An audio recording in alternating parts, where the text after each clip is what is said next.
Hello friends, Reno Hindi प्रतियोगिता में आप लोग का स्वागत है। आप लोग देख रहे हैं आज हमारा रीतिकाल का क्लास है, जहां से आपके टीजीटी, पीजीटी और शिक्षक भर्ती में आपके 4 से 5 क्वेश्चन यहां से आने वाले हैं। तो आप रीतिकाल को देखिएगा खूब अच्छे से इसको। आइए हम लोग चलते हैं रीतिकाल पर। रीतिकाल का समय कब है? 1700 से 1900 विक्रम संवत तक है। और इसे ईस्वी में देखें तो 1643 से 1843 ईस्वी तक है। अब आते हैं रीतिकाल का नामकरण पे।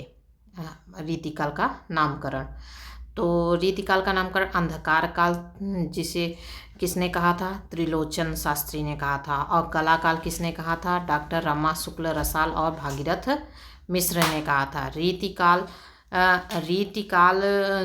डॉक्टर जॉर्ज ग्रियर्सन और आचार्य रामचंद्र शुक्ल ने कहा था। और अलंकृत काल किसने कहा था? तो मिश्र बंधुओं ने कहा था। और श्रृंगार काल नाम किसने दिया? तो आचार्य विश्वनाथ प्रसाद मिश्र ने दिया। तो ये इम्पॉर्टेंट नामकरण है जो कि आपके यहाँ से ये क्वेश्चन बनेंगे। अब आते हैं हम अपने नेक्स्ट पार्ट पे। रीतिकाल के प्रवर्तक कौन है? कौन किसको प्रवर्तक मानता है? विश्वनाथ प्रसाद मिश्र कृपाराम को मानते हैं, जो कि 1541 ईस्वी का है। विश्वनाथ प्रसाद मिश्र ने इसे किसे माना है? कृपाराम को माना है, जो 1541 ईस्वी के हैं। और डॉक्टर नागेंद्र केशवदास को मानते हैं, जो 1555 और 1617 ईस्वी की इनकी जन्म शताब्दी है। और आचार्य रामचंद्र शुक्ल चिंतामणि को मानते हैं, जो 1643 के आसपास हैं। अब यहाँ पे नोट से ध्यान दीजिएगा, कृपाराम को किस लिए रीतिकाल का प्रवर्तक माना जाता है? तो कालक्रम की दृष्टि से कृपाराम को क्या नाम से रीतिकाल का प्रवर्तक माना जाता है। लेकिन केशवदास को किस लिए माना जाता है? तो रचनाकार और व्यक्तित्व की समृद्धि के दृष्टि से केशवदास को रीतिकाल का प्रवर्तक माना जाता है। और चिंतामणि को रीति की अखंड परंपरा चलने की दृष्टि से रीतिकाल का प्रवर्तक किसको रीति की अखंड परंपरा चलाने की दृष्टि से तो चिंतामणि को माना जाता है रीतिकाल का प्रवर्तक। अब आते हैं हमारा रीतिकाल के साहित्य का वर्गीकरण। रीतिकाल को 3 भागों में विभाजित किया गया है। पहला रीतिबद्ध काव्य, रीति सिद्ध काव्य और रीति मुक्त काव्य। ये 3 भागों में रीतिकाल को विभाजित किया गया है। अब हम पढ़ेंगे पहले रीतिबद्ध काव्य के बारे में। आते हैं रीतिकालीन काव्य के विभाजन के संबंध में विवाद है। अब क्या विवाद है? आचार्य विश्वनाथ प्रसाद मिश्र ने इसे लक्षण ग्रंथ लिखने वाले कवि आचार्यों को रीतिबद्ध तथा लक्ष्य ग्रंथ लिखने वाले कवियों को सिद्धिबद्ध कहा है। माने जो आचार्य लक्षण ग्रंथ लिखते थे तो उन्हें रीतिबद्ध कहा गया, और जो आचार्य लक्ष्य ग्रंथ लिखते थे तो उन्हें रीति सिद्ध कहा गया। और ये किसने कहा था? तो आचार्य विश्वनाथ प्रसाद मिश्र ने कहा था। और डॉक्टर नागेंद्र ने लक्षण ग्रंथ लिखने वाले कवियों को रीतिकार या आचार्य कवि कहा है। उनकी दृष्टि में रीतिबद्ध कवि वे हैं जिन्होंने रीति ग्रंथों और लक्षण ग्रंथों की रचना न करके काव्य सिद्धांतों या लक्षण के अनुरूप काव्य की रचना की है। तो ये किसने कहा था? डॉक्टर नागेंद्र ने कहा था।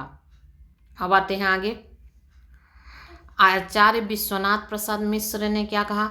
आचार्य विश्वनाथ प्रसाद मिश्र जिन कवियों ने कवियों को रीति सिद्ध माना है वह डॉक्टर नागेंद्र ने उन्हें रीतिबद्ध कवि कहा। माने विश्वनाथ प्रसाद मिश्र जिन कवियों को रीति सिद्ध मानते हैं वही डॉक्टर नागेंद्र प्रसाद उन्हें रीतिबद्ध कवि मानते हैं। रीतिकाल के अध्ययन में सामान्यतः आचार्य विश्वनाथ प्रसाद मिश्र के विभाजन का ही अनुसरण किया जाता है। माने रीतिकाल का अध्ययन किसके अनुसार अध्ययन किया जाता है? तो आचार्य विश्वनाथ प्रसाद मिश्र के विभाजन का अनुसरण किया जाता है। अब आते हैं हम लोग रीतिबद्ध काव्य पे।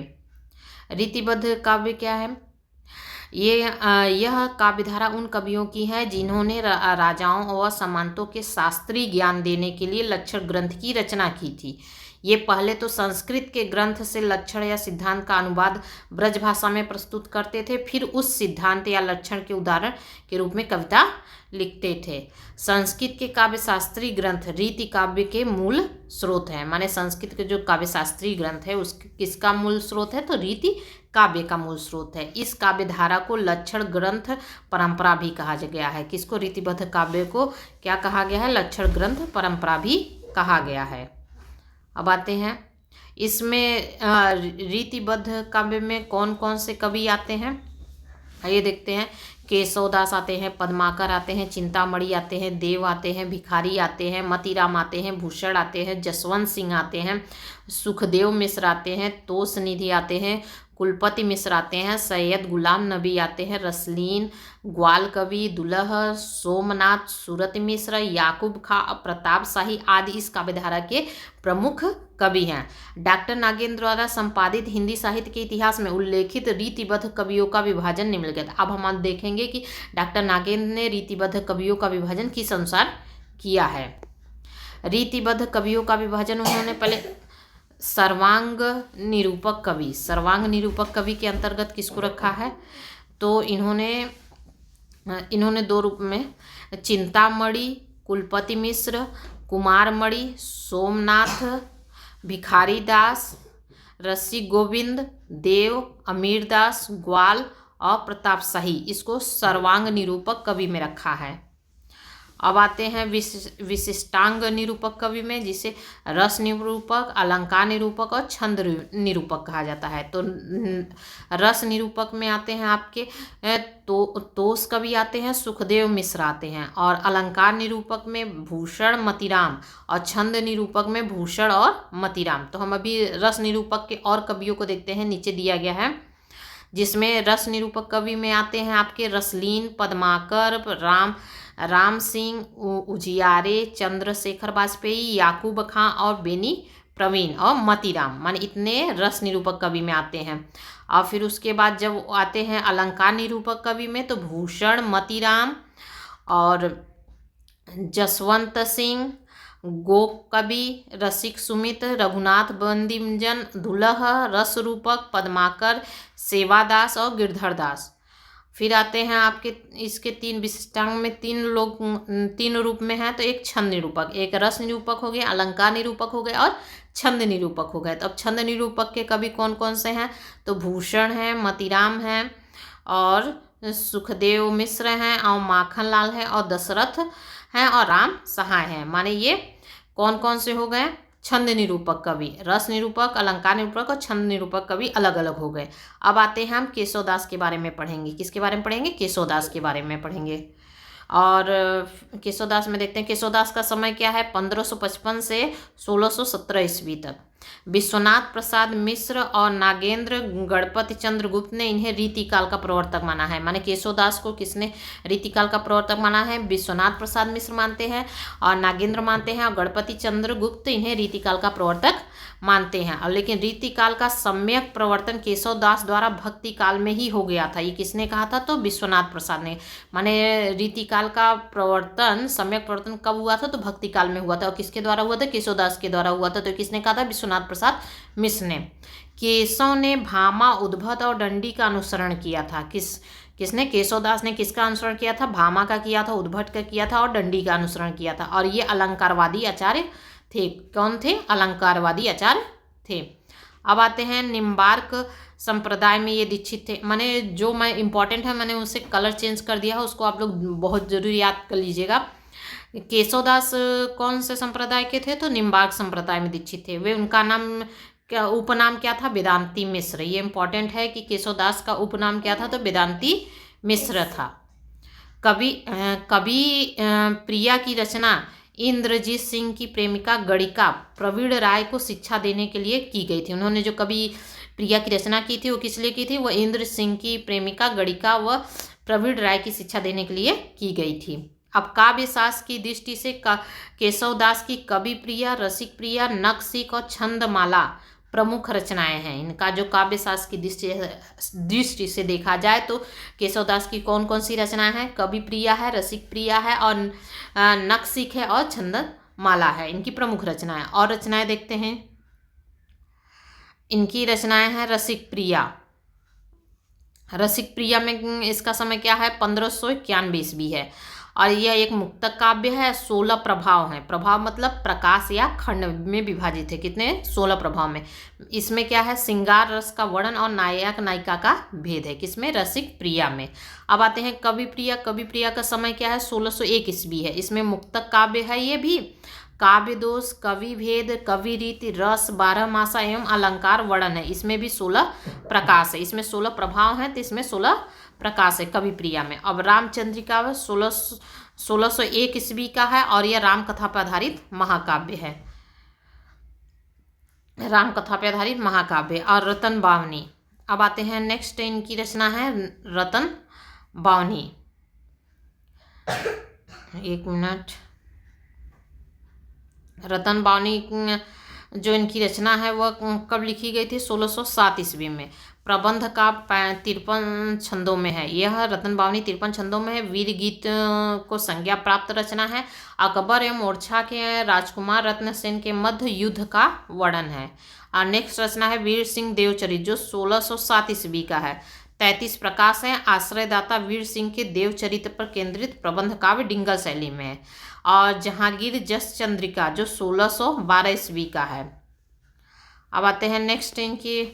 और जहांगीर जस चंद्रिका में क्या है कि जहांगीर दरबार का वर्णन है एवं जहांगीर का प्रशस्ति ज्ञान और ओरछा नरेश वीर सिंह एवं जहांगीर के संबंधों का चित्रण है। ये भी एक प्रबंध काव्य है। और फिर आता है विज्ञान गीत जो कि 1610 ईस्वी में है। ये भी एक प्रबंध काव्य है। इसमें 21 प्रभाव हैं। और कृष्ण मिश्र के प्रसिद्ध नाटक चंद्रबोध चंद्रोदय का पद्यबद्ध है। अब आता है छंदमाला। छंदमाला में छंदों का वर्णन है। 2 भागों में विभक्त 56 पद है। अब आते हैं इसके बाद नेक्स्ट कवि आते हैं हमारे चिंतामणि। चिंतामणि का जन्म समय कब है? 1609 ईस्वी से 1685 ईस्वी तक। चिंतामणि त्रिपाठी रसवादी आचार्य माने जाते हैं।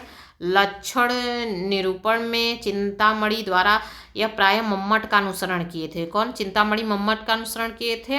और ये रसवादी आचार्य थे। लेकिन केशवदास थे अलंकारवादी आचार्य थे। इन्होंने अलंकारों का प्रयोग रस उत्कर्ष के लिए किया तथा अपने काव्य में कवित्व और सवैया छंद का भी सर्वाधिक प्रयोग किया है। किसने? चिंतामणि ने। अब आते हैं इनकी रचनाओं को देखते हैं। कविकुल कल्पतरु जो 1650 ईस्वी का है, जो सर्वांग निरूपक ग्रंथ है। इसमें 8 प्रकरण है या प्रकरण या अध्याय कहेंगे इसको। 1633 पद्य है। इसमें लक्षण दोहा सोठा छंद में तथा उदाहरण कवित्व सवैया छंद में काव्य लक्षण काव्य गुण काव्य स्वरूप अलंकार गुण दोष आदि का विवेचन है। किसमें? कवि कुल कल्पतरु। इस नाम से 2-3 रचनाएं हैं जो आपको आगे मिलेंगे। रस विलास जो भानुदत्त कृत रस मंजरी का अनुवाद है। इनका जो रस विलास है इनका किसके? भानुदत्त कृत रस मंजरी का अनुवाद है। और श्रृंगार मंजरी जो 1653 ईस्वी के लगभग है। नायक नायिका भेद ग्रंथ भानुदत्त की रस मंजरी संस्कृत का अनुवाद ब्रज भाषा में अनुवाद है। अब आते हैं छंद विचार। छंद विचार में इनका प्रकृत प्रायंगलम एवं वृत्त रत्नाकर के आधार पर छंद शास्त्र के नियमों का वर्णन तथा कृष्ण का चरित्र है। किसमें? चरित्र चित्रण है छंद विचार में। और इनकी नेक्स्ट रचना है कवित्व विचार, रामायण, कृष्ण चरित्र, काव्य विवेक और काव्य प्रकाश इनकी अन्य रचनाएं हैं। अब आते हैं इनकी पंक्तियों पे। ये उदारत है तिन्हें जे परे मोह मोधी के जल फेरे जे इनको पल ध्यान धरे मन ते न परे कबहू जम घेरे राजय रमा रमनी उपधान अजय बरदान रहे जन्म नेरे है बल भार उदंड भरे हरि के भुजन सहायक मेरे। ये पंक्ति किसकी है? तो चिंतामणि की है। अब आते हैं रीति सुभाषा कवित्व की वर्णत बुध अनुसार। ये कविकुल कल्पतरु से लिया गया यह पंक्ति है। रीति सुभाष कवित्व की वर्णत बुध अनुसार।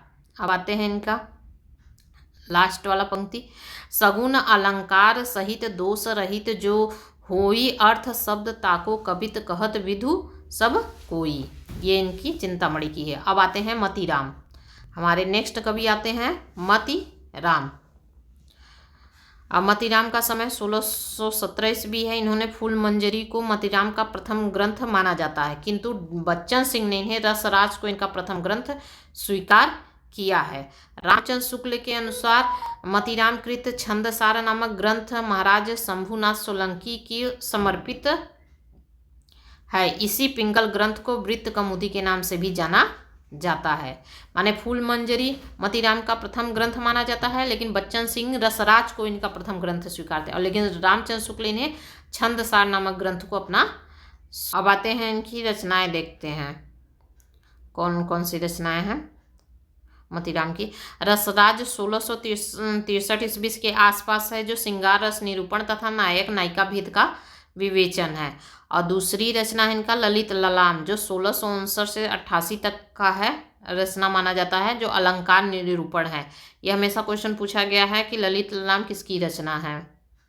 401 छंदों में बूदी नरेश भाव सिंह के आश्रय में रचित ग्रंथ है। सतसई 1681 ईस्वी का बिहारी सतसई की परंपरा में श्रृंगार ग्रंथ है। और नेक्स्ट है अलंकार पंचाशिका 1690 ईस्वी में अलंकार विवेचन है।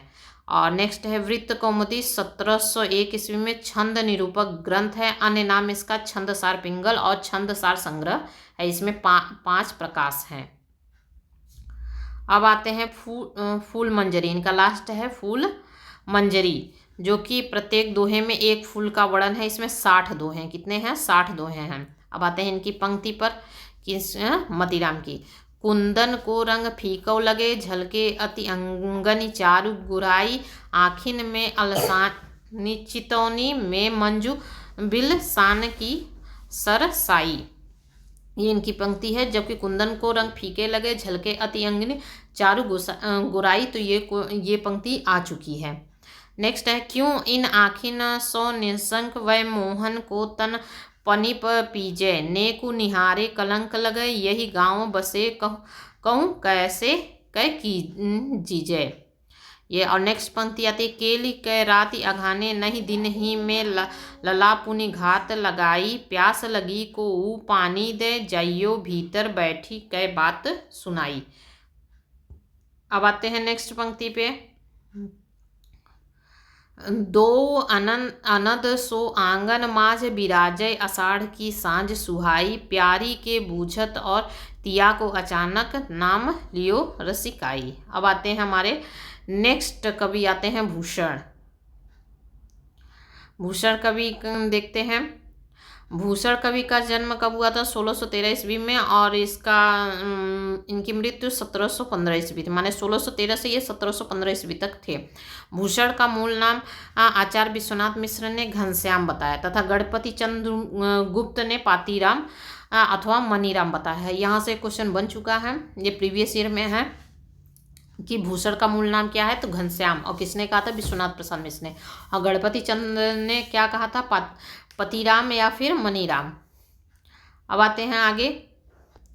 रीतिकालीन कवियों में राष्ट्रीय स्वर के कवि माने जाते हैं। भूषण क्या माने जाते हैं? राष्ट्रीय स्वर के कवि माने जाते हैं। भूषण द्वारा प्रयुक्त भाषा का स्वरूप सामान्य ब्रज भाषा का, उसमें संयुक्त वर्णों की बहुलता तथा ट ठ ड व ढ वर्णों से युक्त होने के साथ साथ इसमें द्वित वर्णों की भी प्रधानता है। यद्यपि तत्सम शब्द भी मिलते हैं, लेकिन तद्भव शब्दों की प्रमुखता है। उनकी भाषा में अरबी फारसी शब्दों की प्रचुरता तथा कुछ शब्द मराठी भाषा से भी मिलते हैं। भूषण ने अपनी रचनाओं में विविध छंदों का प्रयोग किया। उनका अधिकांश काव्य कवि छंद में रचित है। उनका अधिकांश काव्य किस में है? तो कवि छंद में है।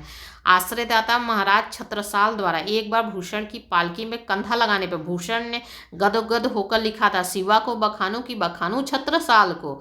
ये किसने कहा था? तो भूषण ने कहा था कि शिवा को बखानू तो बखानू छत्रसाल को। माने यहाँ पे किसने उनके पालकी को कंधा दिया था? तो छत्रसाल द्वारा एक बार भूषण को पालकी को कंधा दिया था। किसने? कौन से? महाराज छत्रसाल द्वारा। अब आते हैं इनकी प्रमुख रचनाएं कौन कौन सी है। पहले तो इनका शिवराज भूषण बहुत ही फेमस रचना है, जो 1673 ईस्वी के है। इसमें शिवाजी की प्रशंसा एवं अलंकार निरूपण ग्रंथ है। इसमें 5 अलंकारों का विवेचन है। ये क्वेश्चन पूछा गया था टीजीटी में, शिवराज भूषण में कितने अलंकारों का विवेचन है? तो 105 अलंकारों का विवेचन है। और ये भी 2021 में पूछा गया था।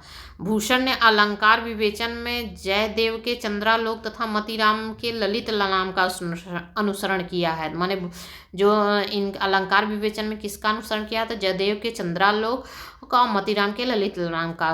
और शिवराज भूषण में 382 छंदों का एक विशाल यह ग्रंथ है, जिसमें भूषण ने शिवाजी के जन्म से लेकर हिंदू पदशाही की स्थापना तक की शिवाजी के जीवन से संबंधित एक ऐतिहासिक घटनाओं का ओजस्वी भाषा में चित्रण किया है। अब आगे से क्या देखते हैं। दोहा लक्षण दोहा छंद में तथा उदाहरण कवित सवैया 56 छंद में सभी उदाहरण शिवाजी शिवाजी के प्रशस्ति विषयक और प्रारंभ में शक्ति, गणेश और सूर्य की वंदना की गई है। किसमें? शिवराज भूषण में। अब इनकी नेक्स्ट रचना आती है शिवा बावनी। शिवा बावनी में शिवाजी की प्रशंसा है, जिसमें 52 कवित्त हैं। और नेक्स्ट रचना इनका छत्रसाल दशक, जिसमें राजा छत्रसाल की प्रशस्ति मतलब प्रशंसा, इसमें 10 कवित्त हैं। और भूषण उल्लास, दूषण उल्लास और भूषण हजारा इनकी अन्य रचनाएं हैं। अब आते हैं इनकी पंक्तियों को। बस उतने ही इसमें टॉपिक लिए गए हैं जो कि आपके एग्जाम की दृष्टि से ज़्यादा ज़रूरी है, और ज़्यादा कुछ इसमें हम अदर नहीं लिए हैं कि पूरा डिटेल में पढ़ा है। पूरा डिटेल में पढ़ाएंगे तो 3-4 घंटे की ये क्लास हो जाएगी। बस इम्पॉर्टेंट चीज़ इसमें रखे गए हैं। अब इनकी पंक्तियों में आते हैं। इंद्र जिमि जम्भ पर, बावड़ सुअभ पर, रावण सदम्भ पर, रघुकुल राज है, पौन बारिह वाह पर, शंभु तिनाह पर, ज्यों सहस्त्रबाहु पर, राम द्विजराज है। ये पहली पंक्ति हो गई। भूषण भनत दिल्लीपति, दिल धक धक सुनि सुनि धाक, शिवराज मर्दाने की, मोटी भई चंडी बिन, चोटी के चबाए शीस, खोटी भई संपत्ति चक्ता के घराने की। ये नेक्स्ट है सुकवइन हूँ कि कछु कृपा समुझी कविन को पंथ। नेक्स्ट है शिवा को बखानू की बखानू छत्रसाल को। ये आ चुका है। ऊंचे घोर मंदिर के अंदर रहन वारी, ऊंचे घोर मंदिर के अंदर रहाती, कंद मूल भोग करे, कंद मूल भोग करे, 3 बेर खाती ते वे 3 बेर खाती। ये किसका है? भूषण का है पंक्ति। अब आते हैं कुलपति मिश्र। हमारे नेक्स्ट कवि हैं रीतिकाल के रीतिबद्ध के कौन सा? कुलपति मिश्र। कुलपति मिश्र ये ध्वनि आचार्य माने जाते हैं। कौन माने जाते हैं? ध्वनि आचार्य माने जाते हैं। इनके युक्ति तरंगड़ी और नक्शिक इनका ग्रंथ अप्राप्य है, माने इनकी प्राप्त नहीं। आचार्य के रूप में अधिक सफल हुए हैं।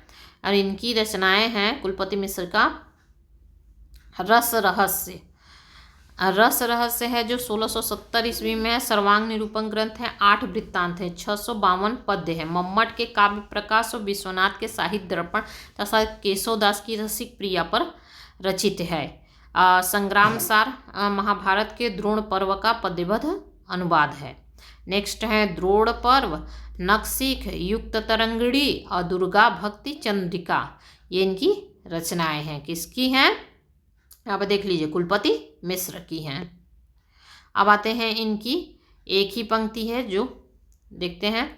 जामिनी जाम की कौन कहे, जुग जात न जाने, ज्यों छिन छीजे आनंद यो उमंग, योई रहे पिय मोहन को मुख दिखावे कीजिए। अब आते हैं सुखदेव मिश्र। सुखदेव मिश्र की रचना है। सुखदेव मिश्र का कृत वृत्त विचार जो छंद शास्त्र का महत्वपूर्ण ग्रंथ है। इनकी जो वृत्त विचार रचना है वो छंद शास्त्र की महत्वपूर्ण ग्रंथ है। इन्होंने राजा राज सिंह गौड़ द्वारा कविराज की उपाधि दी गई है। राजा सिंह गौड़ द्वारा कविराज की उपाधि किसने दी है? राजा सिंह गौड़, राज सिंह गौड़। रचनाएं हैं वृत्त विचार जो 1671 में है। छंद निरूपक ग्रंथ है, 4 परिच्छेद में विभक्त है। महाराज राम सिंह के आश्रय में रचित है। और रसाड़व इनका नवरस वर्णन है जो 1616 में 1703 में है। और रस रत्नाकर 1663 से 1701 तक है, 1703 तक है। ये भी रस विवेचन है। इसको एक मत ध्यान दीजिएगा, एक्स्ट्रा हो गया है। 1703 ईस्वी तक। अब आते हैं हम नेक्स्ट पे। नेक्स्ट इनकी रचना है अध्यात्म प्रकाश है जो 1698 ईस्वी का है, जो शंकराचार्य के आध्यात्मिक सिद्धांतों का विवेचन है। किसका? यहाँ पे देखिए, सुखदेव मिश्र का है। छंद विचार है और श्रृंगार लता है। अब आते हैं देव कवि। हमारे देव कवि हैं। देव कवि का पूरा नाम क्या है? देवदत्त है। कविवर देव की ख्याति आचार्य एवं कवि दोनों रूपों में होता है। देवहित हरिवंश के अनन्य संप्रदाय में दीक्षित थे। किसमें? अनन्य संप्रदाय में, देवहित हरिवंश के अनन्य संप्रदाय में दीक्षित थे। इनका पूरा नाम देवदत्त है और इनकी ख्याति आचार्य और कवि दोनों रूपों में होती है। तो ये क्वेश्चन पूछा जाता है कि रीतिकाल का वह कवि बताइए जो आचार्य और कवि दोनों रूपों में जाना जाता है, तो वह है देव कवि। और इनका जन्म समय 1673 से 1767 ईस्वी तक। अब आते हैं आगे। शिव सिंह सेंगर ने देव के कुल 72 ग्रंथ बताए माने हैं, किंतु डॉक्टर नागेंद्र ने आज केवल 15 ग्रंथ ही इसे प्राप्त मानते हैं। शिव सेंगर ने देव के कुल कितने 72 ग्रंथ माने हैं, लेकिन डॉक्टर नागेंद्र के अनुसार आज केवल 15 ग्रंथ ही प्राप्त हैं। कविवर देव के काव्यांग के विवेचन एवं वर्गीकरण में मौलिकता दिखाई पड़ती है। नवीन छंदों की रचना है, तात्पर्यावृत्ति की विशेष चर्चा की गई तथा संचारी भाव की संख्या इन्होंने 34 मानी है। ये इंपॉर्टेंट है कि उन्होंने संचारी भाव की संख्या कितनी मानी है? 34 मानी। और 34वां संचारी भाव कौन सा है? तो छल है। छल नामक इन्होंने 34वां संचारी भाव माना है। यहाँ से एक क्वेश्चन बने हुए हैं। देव के सुख सागर तरंग का संपादन बालदत्त मिश्र ने मिश्र बंधुओं के पिता हैं। बालदत्त मिश्र मिश्र बंधु के पिता हैं, जो 1897 ईस्वी में किया था। किसका संपादन? सुख सागर तरंग का। अब आते हैं, डॉक्टर नागेंद्र ने सुख सागर तरंग को नायिका भेद का विश्वकोश कहा है। इनका जो देव की रचना है सुख सागर तरंग, उसको डॉक्टर नागेंद्र ने क्या कहा है? नायिका भेद का विश्वकोश कहा है। देव की ध्वनि संवेदनशीलता समूचे रीतिकाल में अप्रतिम है। ये किसका कथन है? तो रामस्वरूप चतुर्वेदी का है। किसका कथन है? रामस्वरूप चतुर्वेदी का कथन है। आचार्य रामचंद्र शुक्ल द्वारा वर्णित देव की अन्य रचनाएं निम्नलिखित हैं। वृक्ष विलास, पावस विलास, ब्रह्म दर्शन 25, तत्व दर्शन 25, आत्मदर्शन 25, जग दर्शन 25, रसानंद लहरी, प्रेम दीपिका, नक्शिका और प्रेम दर्शन। इनकी किसके अनुसार ये रचनाएं हैं? तो आचार्य रामचंद्र शुक्ल के अनुसार ये देव की अन्य रचनाएं हैं। अलंकार निरूपण में कवि देव ने केशव का अनुसरण किया है। माने अलंकार निरूपण में किसका अनुसरण किया है? तो केशवदास जी का। नायिका भेद की रचना करने वाले कवियों में देव का ऊंचा स्थान है। किसमें? नायिका भेद की रचना करने में सबसे ऊंचा स्थान किसका है? देव का है। अब इनकी रचनाएं देखते हैं। भाव विलास जो 1689 ईस्वी में है, रस अलंकार नायक नायिका भेद निरूपक ग्रंथ है। निरूपण में भानुदत्त कृत रसमंजरी, भामा के काव्यालंकार तथा दंडी के काव्यादर्श का आश्रय लिया। कौन? भावविलास की रचना में। और प्रेमचंद्रिका 1733 ईस्वी में है। प्रेम के महात्मा को स्थापित करते हुए विषय वासना को तिरस्कार है। इसमें विषय वासना का तिरस्कार है, जो कि 4 प्रकाशों में है। किसमें है? 4 प्रकाशों में। अब आता है शब्द रसायन, जो कि 1743 ईस्वी में। इनका एक शब्द रसायन का अन्य नाम है काव्य रसायन। काव्य रूप, शब्द रूप, शक्ति, नायक नायिका भेद, रस अलंकार आदि का विवेचन है इसमें। अब आते हैं नेक्स्ट, इनकी रचना है अष्टयाम। अष्टयाम 1689 ईस्वी में अनुमानतः बताया जाता है और इसमें नायक नायिका के 8 पहर के विलास का वर्णन है। सुख सागर तरंग 1767 ईस्वी में है। श्रृंगार रस एवं नायिका भेद से संबंध कवित्त सवैया का संग्रह है सुख सागर तरंग में। राग रत्नाकर में है। संगीत विषयक लक्षण ग्रंथ है। इसमें 2 ही अध्याय हैं। कितने अध्याय हैं? सिर्फ 2 अध्याय हैं। और देवचरित्र है इनकी रचना 1723 ईस्वी के पश्चात कृष्ण के जीवन पर आधारित है। देवचरित्र रचना कृष्ण के जीवन पर आधारित एक प्रबंध काव्य है। और जाति विलास 1723 ईस्वी का है। इसमें विभिन्न जातियों प्रांतों की स्त्रियों का सौंदर्य वर्णन है। जाति विलास में विभिन्न जातियों के प्रांतों की स्त्रियों का सौंदर्य वर्णन है। अब आते हैं देव माया प्रपंच। देव माया प्रपंच ये संस्कृत नाटक प्रबोध चंद्रोदय का पद्यबद्ध अनुवाद है। और देव शतक और वैराग्य शतक में अध्यात्म विषय ग्रंथ, संसार की निरसता, ब्रह्म तत्व तथा प्रेम के महात्मा के कार्य के अंतर्गत 4 पृथक 25 हैं। किसमें? देव शतक और वैराग्य शतक में। ये किसकी रचना है? देव की रचना है। अब आते हैं आगे, इनकी अन्य रचना में आते हैं पावस विलास है, रसानंद लहरी है, भवानी विलास है, कुशल विलास है, रस विलास है, सुजान विनोद है, प्रेम तरंग है और नीति शतक है। ये सब देव कवि की अन्य रचनाएं हैं। अब इनकी प्रमुख पंक्तियां देखते हैं।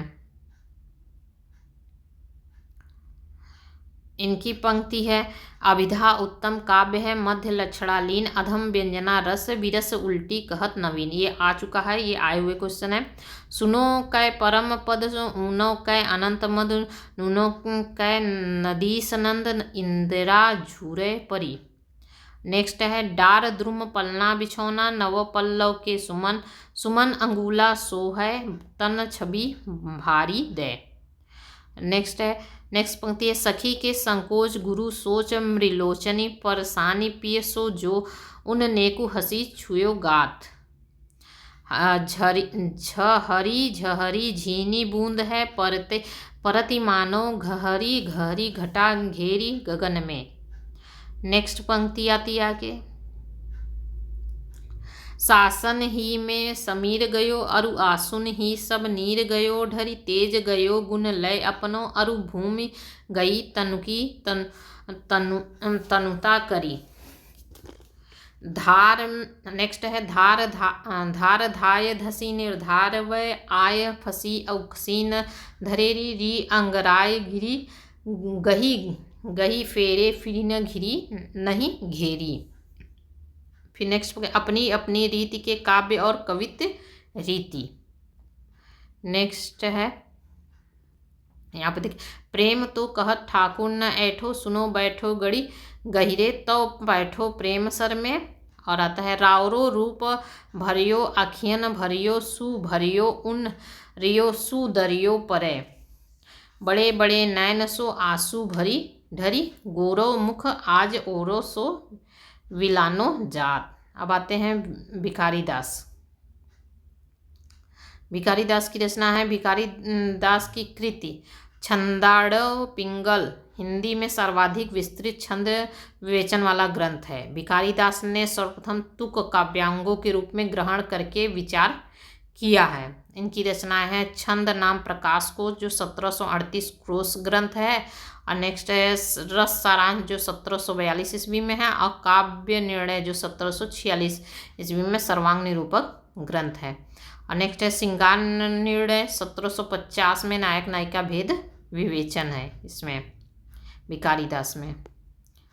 अब इनकी अन्य रचना है छंदाड़व पिंगल जो 1742 ईस्वी का, इसमें छंद विवेचन संबंधी हिंदी में पहली 4 इतने विस्तार से छंदों का विवेचन किया गया। और नेक्स्ट है शतरंज शतिका जो 1725 ईस्वी में 60 ईस्वी में शतरंज के खेल से संबंधित है। अब इनकी पंक्तियां देखते हैं इंपॉर्टेंट।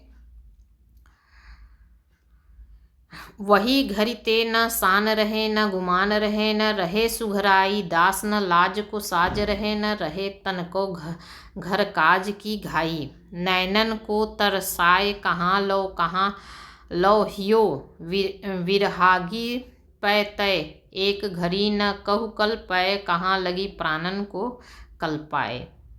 अब नेक्स्ट पंक्ति पे आते हैं, ऊधव ताई चलौल हमें जहाँ कुबरी कान्ह बसे, एक ठौरी देखी दास अघाय तिहारे प्रसाद मनोहर जोरी, काव्य की रीति सुखी सुकबिन सो देखी सुनी बहु लोक की बातें। आगे नेक्स्ट है, आगे के सुकवि रीझे तो कविताई, न तो राधिका कन्हाई सुमिरन को बहानो है। अब आते हैं नेक्स्ट पंक्ति पे, ब्रजभाषा भाषा रुचिर कहे, सुमति सब कोई मिल संस्कृत पारस्योपय अति प्रवाट जू होई, ब्रज मागधी मिल अमर नाग यवन बाखनी सहज पारसी हूँ, मिले खट विधि कहत बखानी। अब नेक्स्ट एंड लास्ट है, भाषा वर्णन में प्रथम तुक चाहिए, विशेष उत्तर मध्यम अधम से 3 भांति को लेखी। ये हमारा भिखारी दास जी का। अब आते हैं नेक्स्ट कवि हमारे रसलीन। नेक्स्ट कवि हमारे हैं रसलीन रीतिबद्ध के, जो 1699 से 1750 ईस्वी तक इनका जन्म समय है। इनका पूरा नाम सैयद गुलाम नबी रसलीन है। इनके गुरु कौन थे? मीर तुफैल अहमद थे। यह कवि होने के साथ साथ अच्छे संगीतज्ञ और सुयोग्य सैनिक भी थे। ये रसवादी आचार्य थे। रसलीन रस से रसलीन रसवादी आचार्य थे। दोहा छंद में इनका अधिकार था। इनकी रचनाएं हैं अंग दर्पण जो 1737 ईस्वी में है, और रस प्रबोध जो 1741 ईस्वी में है, जो रस विवेचन है जिसमें 1117 दोहे में है, और विशेषतः श्रृंगार रस एवं नायिका भेद का विवेचन है किसमें, रस प्रबोध में, रसलीन की। ये अब आते हैं इनकी पंक्तियों में। ये क्वेश्चन इनके इन पंक्ति आ चुके। अमी हलाहल मद भरे सेत श्याम रतनार, जियत मरत झुकी झुकी परत, जे ही चितवत इक बार, धरती न चौकी न गजरी, याते उर में लाए, छाह परे पर पुरुष की, नहीं तीय धर्म नसाए।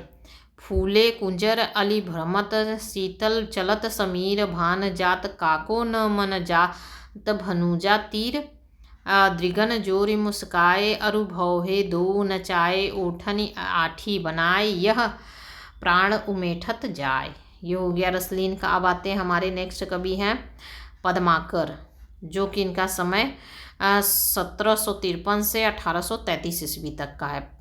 पद्माकर को देखते हैं यहाँ पे। पद्माकर कवि और आचार्य दोनों थे। कवि और आचार्य दोनों थे। पद्माकर ने श्रृंगार भक्ति एवं वीर रस में काव्य सृजन किया। पद्माकर को जयपुर नरेश प्रताप सिंह द्वारा कविराज शिरोमणि की उपाधि दी गई थी। किसने दिया था? जयपुर के नरेश प्रताप सिंह के द्वारा। और सरदार अदा के आग्रह पर इन्होंने हितोपदेश का अनुवाद किया था। किसके आग्रह पर? सरदार अदा के आग्रह पर। पद्माकर ने अपने काव्य में होली और अन्य त्योहारों का वर्णन रस विभोर होकर किया है। माने यदि होली और अन्य त्यौहार आते हैं तो किसके हैं? पद्माकर के। इनकी रचना है देखिए पद्माभरण, जो 1810 ईस्वी का है। अलंकार विवेचन है, 2 प्रकरण है, 344 छंद या दोहा चौपाई में है। पद्माकर भरण किसका है? पद्माकर का। अब इनकी अन्य रचनाओं में देखते हैं। हिम्मत बहादुर विरुद्धावली, ये वीर रस प्रधान प्रबंध काव्य है। इसमें 211 छंद हैं। हिम्मत बहादुर अनूपगिरी के पराक्रम का वर्णन है हिम्मत बहादुर विरुद्धावली में। जगत विनोद 1810 ईस्वी में नवरस निरूपक लक्षण ग्रंथ है, 6 प्रकरण है तथा 731 छंद में है। और श्रृंगार रस का विस्तृत विवेचन है। आचार्य शुक्ल ने इसे श्रृंगार रस का सार ग्रंथ कहा है। और गंगा लहरी है, इनका आ चुका है ये क्वेश्चन। जगन्नाथ कृत गंगा लहरी का पद्य अनुवाद है। अब आते हैं प्रताप सिंह विरुद्धावली, तो इनकी रचना है प्रताप सिंह विरुद्धावली। 117 छंदों में रचित प्रबंध काव्य है। राजा प्रताप सिंह की वीरता का वर्णन हुआ है इसमें। ईश्वर 25 पद्माकर का है, कली 25 है, प्रबोध 50 है। अब आते हैं इनकी पंक्तियों पे। यहाँ पे देखिए उन्होंने होली और त्योहारों पे किया। तो यहाँ पे देखिए फागु भीर अभीरन में गई गोविंद लय गई भीतर गोरी, भाई करी मन की पद्माकर ऊपर नाई अबीर की झूरी, गवरे रंग रंगी अखियन में ए बलवीर अबीर न मैलो। फिर नेक्स्ट है उधम ऐसो मचो ब्रज में सबय रंग तरंग उमंगनी खींचे, नैन नचाए कहीं मुस्काए लला फिर आयो खेलन होरी। ये भी क्वेश्चन आ चुका है और ये भी आ चुका है, मैंने इनकी पंक्तियां क्वेश्चन के रूप में।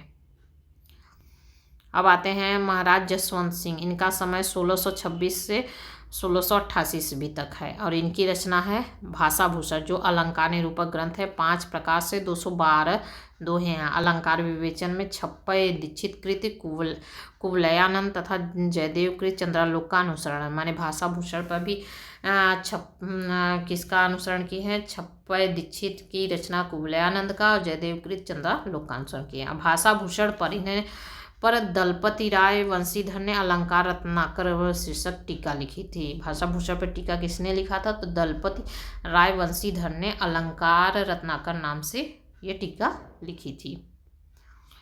अब आते हैं इनका प्रबोध चंद्रोदय, संस्कृत नाटक प्रबोध चंद्रोदय का ब्रजभाषा पद्यबद्ध अनुवाद है। अपरोक्ष सिद्धांत है, अनुभव प्रकाश है, आनंद विलास है, सिद्धांत बोध है और सिद्धांत सार है। ये इनकी अन्य रचना है। किसकी है? महाराज जसवंत सिंह की। अब आते हैं तोष निधि कवि।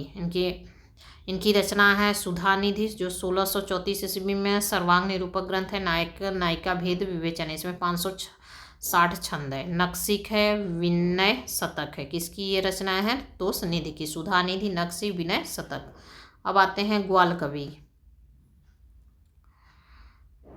ग्वाल कवि का समय 1791 ईस्वी से 1868 ईस्वी तक है। इनकी रचनाएं हैं यमुना लहरी जो 1822 ईस्वी में है, साहित्यानंद हो गया, हमीर हट हो गया 1824 ईस्वी, और कवि दर्पण हो गया। इनकी रचनाएं हैं ग्वाल कवि की हैं। अब आते हैं सोमनाथ।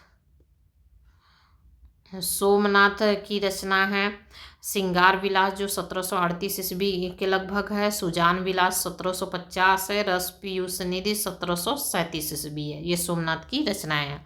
और दुल्लह कवि का रचना है कवि कुल कंठा भरण जो 1743 ईस्वी से 1768 ईस्वी तक है। अब कुमार मणि की जन्म समय है 1665 ईस्वी। इनकी रचना है रसिक रंजन 1708 ईस्वी में है, रसिक रसाल 1719 ईस्वी में। ये किसकी रचना है? कुमार मणि की है। अब आते हैं लाल कवि। लाल कवि की रचना है छत्र प्रकाश और विष्णु विलास। विष्णु विलास इनकी रचना 1793 ईस्वी का है। किसका है? लाल कवि का है। ये सब रीतिबद्ध के कवि हैं। अब प्रताप शाही व्यंगार्थ कौमुदी है 1825 ईस्वी, काव्य विलास है 1829 में, जयसिंह प्रकाश, सिंगार मंजरी, सिंगार शिरोमणि, अलंकार चिंतामणि, काव्य विनोद और जुगल नख सिख। ये किसका है? प्रताप शाही की रचना है। बेनी प्रवीण की रचना क्या है? नवरस तरंग जो 1817 ईस्वी में लिखी गई थी। और राम सिंह की रचना जुगल विलास 1779 ईस्वी में लिखा है, रस शिरोमणि 1773 ईस्वी में, अलंकार दर्पण 1778 ईस्वी में, रस निवास 1782 ईस्वी में। किसका है? राम सिंह की रचना है। अब आते हैं सूरत मिश्र। सूरत मिश्र की रचना है अलंकार माला जो 1709 ईस्वी में, जसवंत सिंह राम भाषा भूषण के ढंग पर अलंकार निरूपण का एक ही दोहे में लक्षण उदाहरण प्रस्तुत किए गए हैं। और इसकी अन्य रचनाएं हैं रस रत्नाकर 1711 ईस्वी में, रस विवेचन नायिका भेद विवेचन है, और काव्य सिद्धांत और भक्ति विनोद सूरत मिश्र की रचना है। अलंकार माला, रस रत्नाकर, काव्य सिद्धांत और भक्ति विनोद। अब इसके बाद आपके आते हैं यहाँ पर रीतिबद्ध कवि समाप्त हो गए हैं। अब इसके बाद आएंगे रीति सिद्ध कवि। तो इसको हम नेक्स्ट पार्ट में देखते हैं। यहाँ तक हमारा रीतिबद्ध के सभी कवि जितने इम्पोर्टेंट हैं मैंने सारे यहाँ पे रख दिए हैं, जो कि आपके यहाँ से 4 से 5 क्वेश्चन आने वाले हैं। तो इसको खूब अच्छे से आप लोग क्लास देखिएगा और आप लोग बताइएगा कि आपको कौन सा टॉपिक नहीं समझ में आया है या किस पे PYQ क्वेश्चन आपको करना है। तो आप लोग कमेंट ज़रूर करिएगा और वीडियो अच्छा लगे तो लाइक, सब्सक्राइब, कमेंट और शेयर ज़रूर करें। धन्यवाद।